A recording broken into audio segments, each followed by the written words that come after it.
আসসালামু আলাইকুম গাইস, কেমন আছেন? চলে আসলাম গুরুনগর সেই পিঠা হাউসে। এখানে অনেক ধরনের পিঠা আছে, জলকুটি। এখানে সুন্দর সুন্দর দেখেন ঘর বানানো আছে, বসে বসে আপনি খেতে পারবেন। এবং অনেক সৌন্দর্য এলাকাটা, এবং ভিতরে অনেক জায়গা আছে। এখনো পিঠা চালু হয়নি, সন্ধ্যার পর থেকে পিঠা চালু হবে। এখানে আপনি বসে অর্ডার করতে পারবেন। অনেক সৌন্দর্য দেখেন, এই যে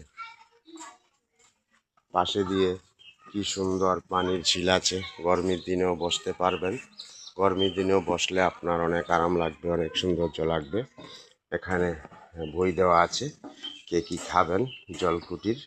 জলকুটি রেস্টুরেন্টে কে কী খাবেন সেটাও অর্ডার করে আপনারা খেতে পারেন।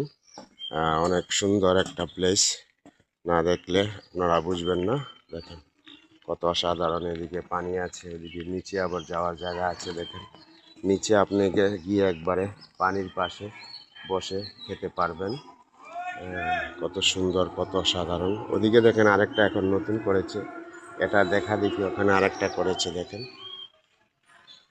কিন্তু এটা অপূর্ব অসাধারণ। দেখেন অনেক সুন্দর, না দেখলে বুঝবেন না। এই দেখেন, এটা হলো জলকুটি, গুণনগরের ভিতরে জলকুটি রেস্টুরেন্ট। এখানে প্রতিদিন প্রচুর মানুষ হয়। সন্ধ্যার পর থেকে রাত পর্যন্ত, যত রাত হবে তত এদিকে মানুষের আনাগোনা থাকে। এখানে দেখেন একটা দোলনাও আছে বসার জন্য, এই যে দোলনা।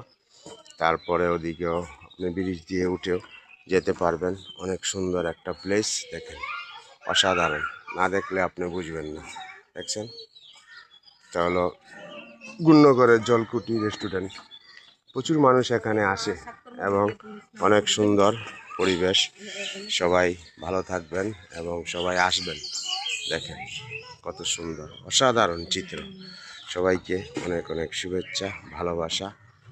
ভালো জায়গাতে সব সময় মানুষ আসে এবং বসে খাওয়া দাওয়া করে। আপনি ফ্যামিলি নিয়ে আসতে পারেন, এখানে আসলে আপনার কোনো ভয় নেই এবং অনেক সৌন্দর্য প্লেস। সো কত সুন্দর দেখেন ব্রিজ করেছে, এই ব্রিজের উপর দিয়ে আপনি যাবেন। সুন্দর লাভ দেওয়া আছে। এবং এখানে অনেকে আসে টিকটক করে, ভিডিও করে, লাইভ করে, অনেক কিছু করে। কিন্তু আমিও আজকে আসলাম অনেক দিন পরে, এসে এদিকে ঘুরে যাচ্ছি এবং ভাবছি যে এটা দেখাই, না দেখাইলে আপনারা বুঝবেন না যে কত সুন্দর অপূর্ব